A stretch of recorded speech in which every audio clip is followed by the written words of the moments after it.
Welcome to the Leadership Purpose with Dr. Robin podcast. I'm your host, Robin L. Owens, PhD, and this is where we dive in each week to give advice, tools, and tips for high-achieving, purpose-minded women who've written nonfiction books and want to amplify their message beyond the book. I'm a college professor, and when I'm not doing that, I am speaking, coaching, mentoring, and teaching high-achieving women who have written books how to use their books to make a bigger difference, have more impact, and purpose. Okay, let's dive in.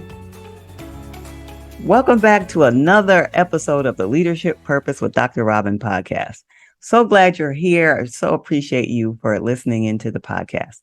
And today I'm going to be talking with Peggy Bell, who was on the podcast in the early days, and now she's back with a new book. So let me tell you a little bit about Peggy. After a 40-year teaching career, Peggy Bell continued her love for writing and is the author of her newest book, Stuck to Unstoppable, Living Life with Power, Passion, and Purpose.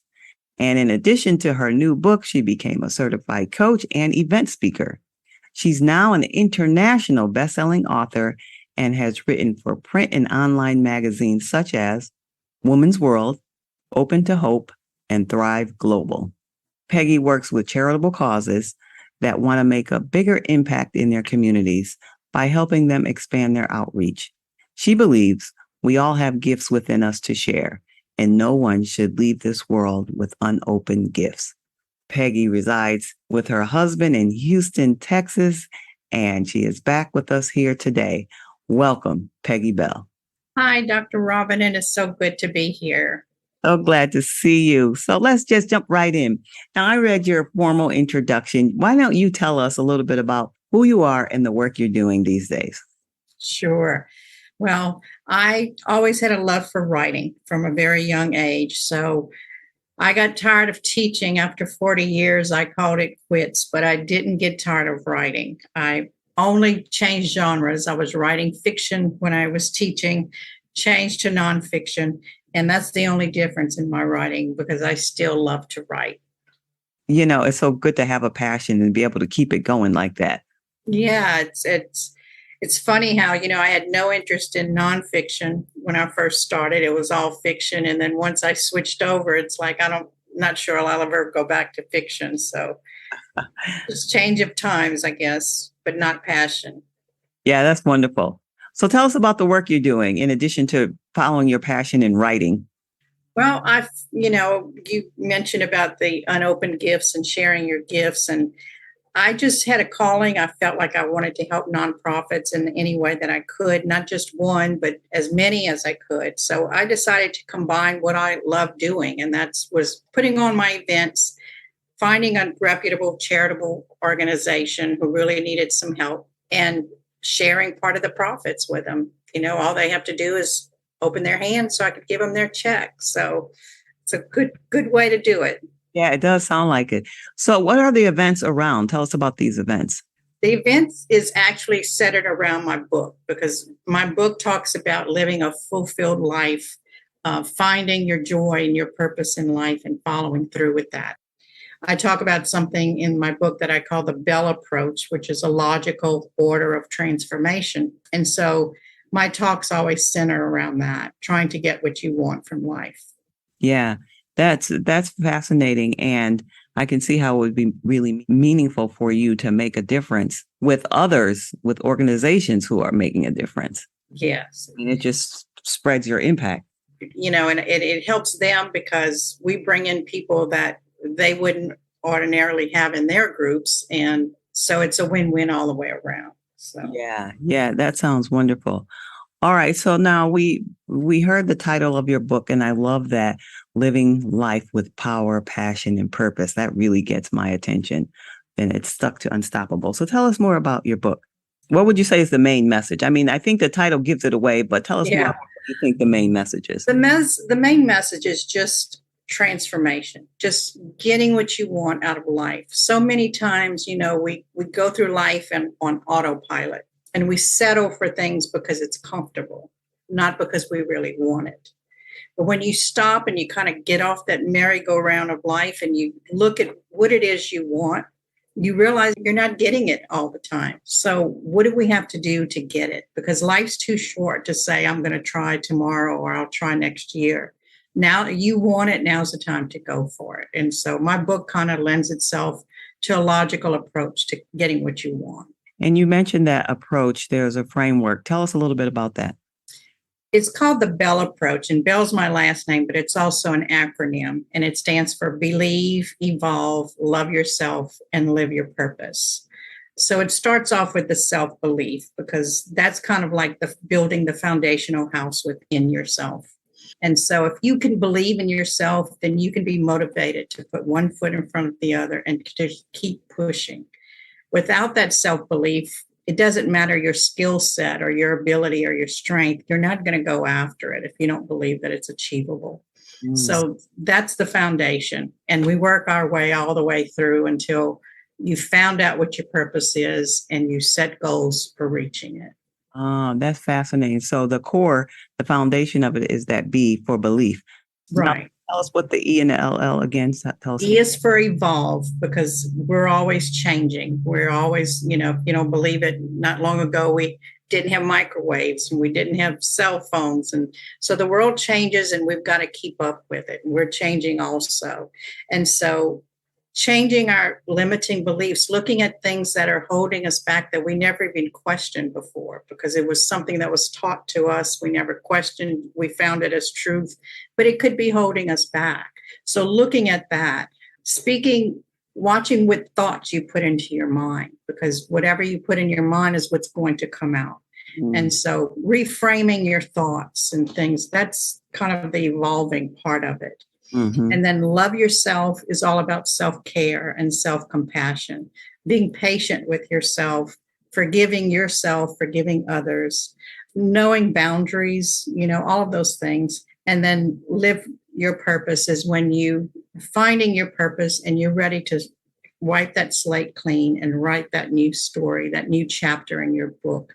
You hold the pen and you can do whatever you want with it. Yes, of course, that resonates with me because my work revolves around purpose. Tell us in what way you think the book reflects a part of who you are. For the longest time, I thought that I was fulfilled, and it took decades because I was happy.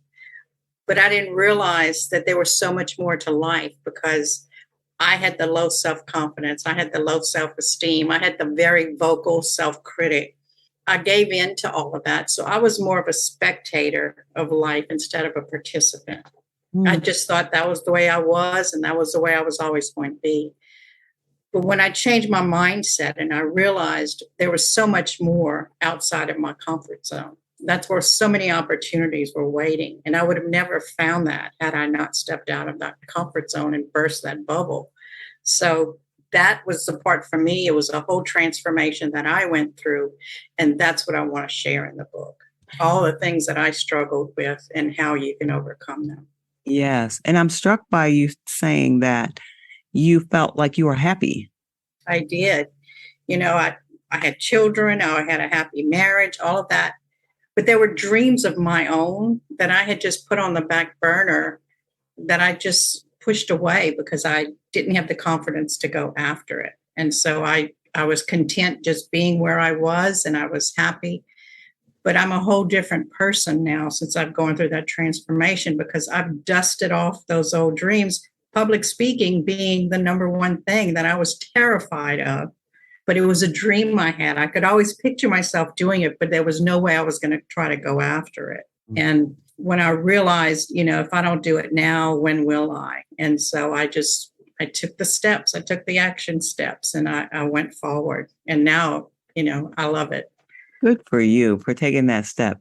And when you were back and you thought, you were happy and the dreams were tucked away, were you conscious that you had dreams, or you just never even thought about? I had them, but it's like, life gets in the way. I had children, and my husband at the time had health issues, and the days just go by so quickly, and those dreams were just pushed off to the back burner, and I didn't give it thought. When I finally did, some of them no longer resonated with me. I didn't have an interest in them anymore. But things like public speaking and having my own business, it latched on. And it was like, I'm not letting you go. You found me again, So yeah, I had to do what I could to make that come to fruition. Good for you. Was there a moment that was a catalyst for you, let's say with public speaking or any of these areas that's now fulfilling to you? Was there a moment that shifted that made it come to life? It was actually when I was going through my coaching certification. I had to become my first client because everything that I was going to be doing, I struggled with. Mm-hmm. And so I had to go through the whole transformation myself as a client and see what worked and what didn't work. And once I realized what worked and what was possible, it was like the light bulb went off, and it was like, oh my goodness, I can't believe all of this is available. And I thought I had to be on the sidelines of life all this time, Yeah. What must have been such a joy to almost like experience a brand new life in that way. It was. And like I said, I was already retired, and I was in my late 50s. I wouldn't want anybody to have to wait that long, but it was, I got it done. That's all that matters. That's right. That's right. And better late than never. We Right. take that phrase for granted, but it is so true in this case, in many cases, better late than never. So that's fascinating. And so this podcast, season 2, we're in season 2. When you were here before, we were in season 1. And season 1, we talked generally about high achieving women. And now we're talking to women who are authors and want to build their business and grow their business around their books. So from any area of your book or your experience, what's one word of advice you would give to an author who is trying to build their business and have a meaningful life? I have 2. Can I share 2? Absolutely. The first one, was actually my 7th book that I published. The rest I had done on my own. But this time I worked with a writing coach, and they pushed me more than I would have ever pushed myself. I would highly recommend that. I mean, I knew the tools for writing, but as far as the business part of it and how to take that to where it became an international bestseller, they helped me with that so much. And I can't speak highly enough about having a writing coach. The second thing would be to use your book as a tool, not to see how much money you can make off of book sales from wherever you're going to have your book, but to use it as a tool to advance whatever it is you're doing, whether it's going to be speaking or you're going to be having courses, whatever it's going to be. Use your book as a tool and not so much as a moneymaker. And it sounds like you're saying in that case, the book, yes, and go beyond the book. Right. Yeah. Absolutely. Yeah. And so back to the first one, you said you gave us 2, right? What was the first tip you gave us? To work with a writing coach. Yes, that's what I want to go back to. What's for someone who has not worked with a writing coach and they don't really know what a writing coach does, because they might feel, well, I know how to write. I'm a good writer. So why would they need a writing coach? And that's how I felt. I was kind of hesitant. But what they did was they broke it down for me by chapters. And then every chapter I could turn it in. And then they would give me the feedback that I needed. And so to make each chapter stronger and stronger. And the way they took the chapters was like, the rise and tension, the rise and fall of the chapters, and to bring up the emotions and so forth, which I would not have known. And so all of that was there was a rhyme and reason to everything that they did. And so I think everybody needs coaches in every area, and writing is no different. Yes. That sounds great. Okay. So now, the podcast is still Leadership Purpose, even though we focused a little bit more on books this time. So in your opinion, I know your book is about purpose, but tell us why you think it's important to have purpose in your life and work. To me, purpose is the reason you get up in the morning. Purpose is where you feel that fulfillment. For me, my purpose is teaching. I retired from teaching children and spreading a message, but now I'm teaching other people. I'm teaching adults. I'm still teaching, but in a different kind of way. So I feel like my purpose in life is to be a teacher.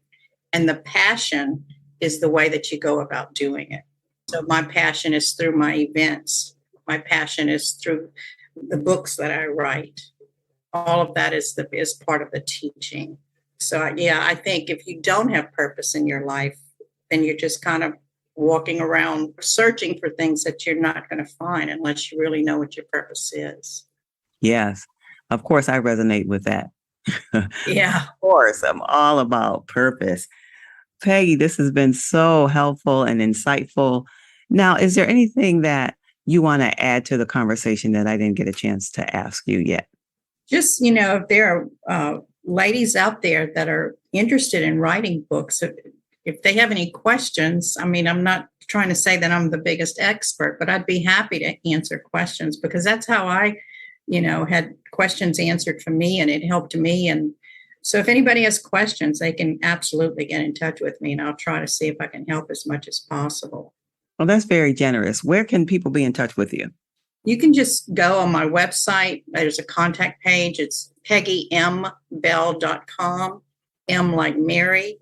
And they'll have the books there. They'll have a contact page there that you can send me an email, whatever question you have. But yeah, I mean, I love helping writers. I think we need to, especially women writers. So any way that I can help, I'd be happy to. Okay, good. And where can they get your book? Tell us the title and where they can get it. It's Stuck to Unstoppable, Living Life with Power, Passion, and Purpose. It's available on Amazon. In fact, most of my books are. If you forget the title, it's on my website, but you can also just go to Amazon and put in my name and my book should come up. Okay, that's wonderful. And we'll make sure to put those in the show notes. Okay. Peggy, I'm so glad you came back to bless us here at the podcast and the podcast listeners with your new work, your new gift, your new book, because you talked about unopened gifts. You reopened the gifts. I think everybody has gifts, and I think it's up to us to open those gifts and find out what it is. And, I say in my talks that I feel like my gift is communication because I can speak, I can write, I can teach. And so all I had done in so many years was just take the bow off the gift. Now it's completely open. So just use those gifts and you're going to find your life is so much more fulfilled that way. Well, thank you for sharing your gifts here today with us and with the world through your book. We really appreciate you. It's been a pleasure to be back. Thank you so much for having me. All right. And if you want to reach me, you can contact me at my website, robinlowens.com, robinlowens.com, or you can send me a message on social media. Pick your favorite site, Robin L. Owens, PhD, Robin L. Owens, PhD. Or if you're an author and you want to go beyond the book and you want to expand your message and your impact, I can help you turn your book into a masterful course. Just head on over to my website to get your free training. And the website is Create Masterful Courses, createmasterfulcourses.com, and get my free training there. And until next time, this is Dr. Robin. Thank you for tuning in to this episode of the Leadership Purpose with Dr. Robin podcast. If you enjoyed it, head on over and rate and subscribe so you never miss an episode. New episodes drop every week, and I can't wait to hang out with you again soon. Meanwhile, this is Dr. Robin signing off. See you next time.